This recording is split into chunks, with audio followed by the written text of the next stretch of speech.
Hey everyone, April 24th, 2026 at the South March BESS site. Again, just site visit here during my evening walk. So a lot of things happened today. A lot of things have happened over the last few days. So the proponent has been noted that they've had an infraction of the bylaw for idling. So the green energy company has been warned for not so green of a bylaw infraction. So it means that there was, what we saw was a truck running over 1 hour idling with somebody in it at one point. However, when the bylaw officer came, she noted that the truck was actually idling without anybody in it. So they didn't actually give them a ticket at that point, but they did give the whole site a warning, stating that there is zero tolerance for idling vehicles. And I would suspect that, green energy projects would have a higher standard. You guys should be very earth-friendly. In fact, unfortunately, it seems to be the only earth-friendly people here are the residents opposed to this project. So that was a big development yesterday. As well, they continue to do some heavy digging. Make sure that I'm on the right way. They continue to do some heavy digging out back, and it's really unfortunate that you see that because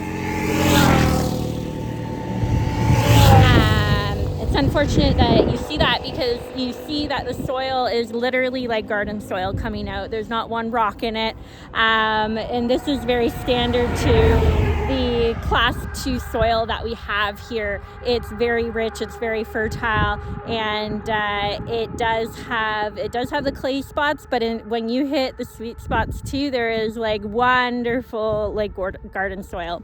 So they have a huge heap out back. They had the huge excavator out there digging it out, which again is very concerning because part of this site actually hasn't been looked at for archaeological areas as per the stage 2 archaeological assessment.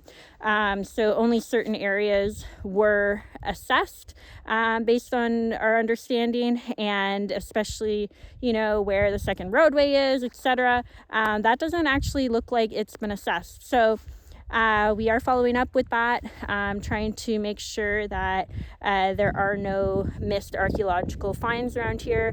As some people know, this area is a huge archaeological site especially in the Carp Hills.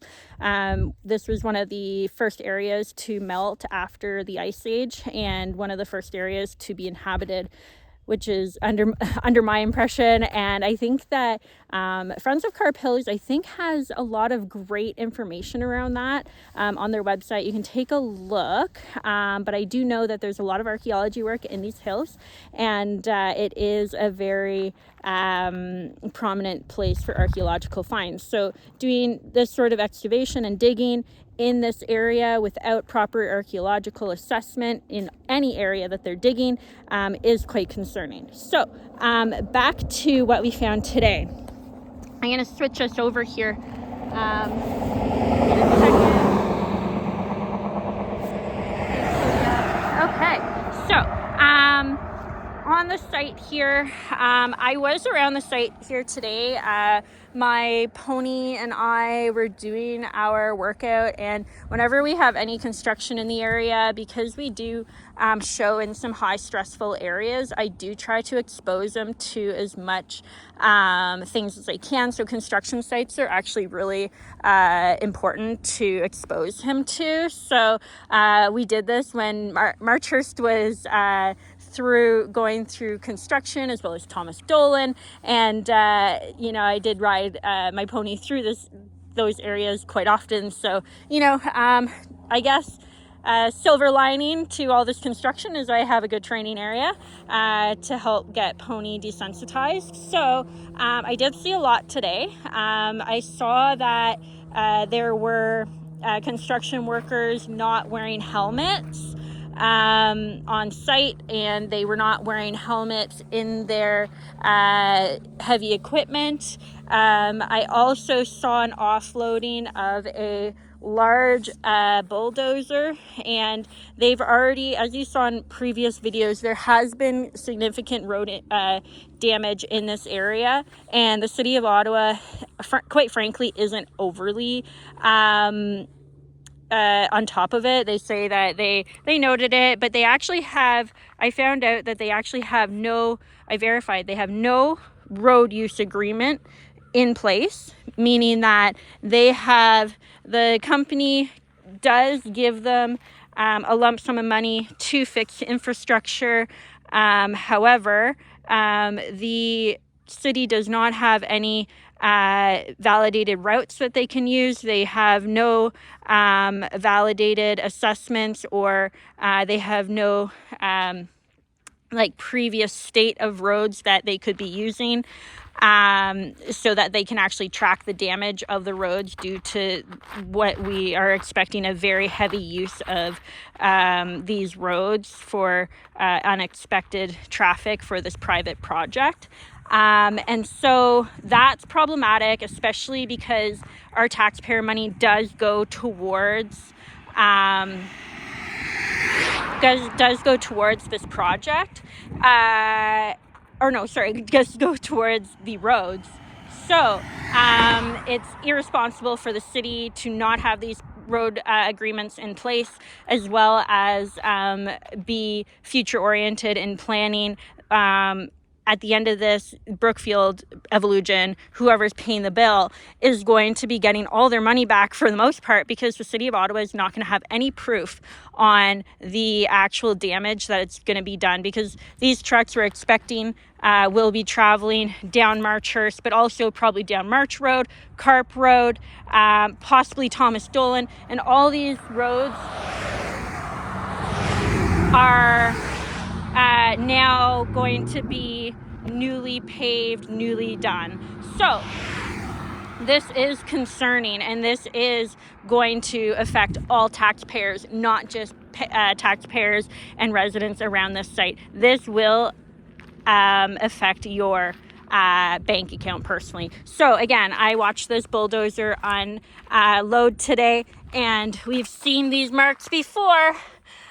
Very deep divots here. City of Ottawa assured me that they talked to the proponent. The proponent is lovely and everything, very receptive to their teachings, all this.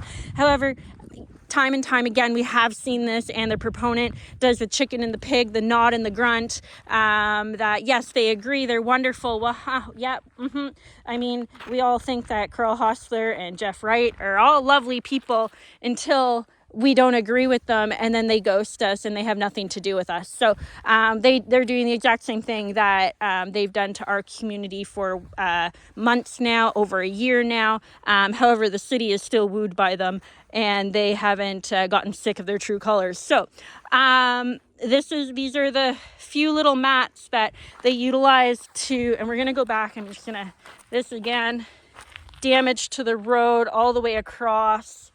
A lot of oil on the roads right now. Those few handful mats were used to unload, and I have it all on video, but it was used to unload that huge bulldozer there. All day there's I'd say about 10 people looking around, installing this culvert down here. And they're all looking pretty bored, but they were all around unloading that bulldozer. One other thing I noticed tonight is there is a big pan under this hi-ho here, this large excavator. So I'm assuming, that this piece of equipment is leaking some sort of fluid, and they are catching it. So it's obviously not water. This is really concerning because, again, we are beside a environmentally protected area, provincially significant wetland complex.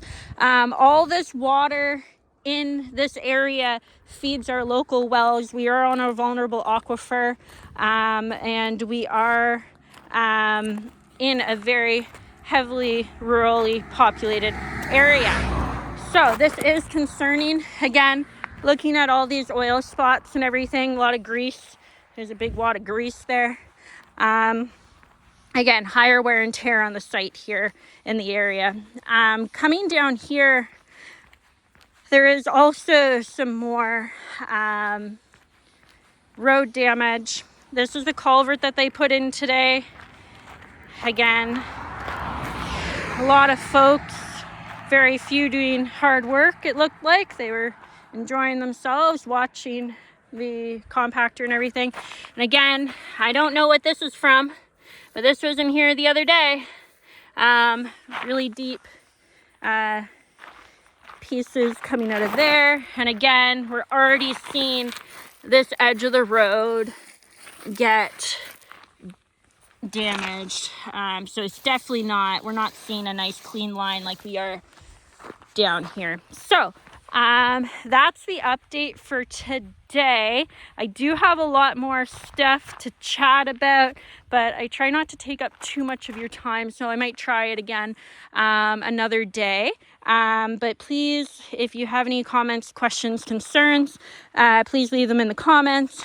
As usual, no time for keyboard warriors. If you have complaints, please come to me with how you'd like to fix things and how you'd like to volunteer and what resources you need. I'm sure we can set you up with something.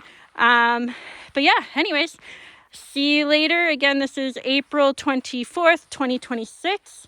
That's all for today, folks. Bye.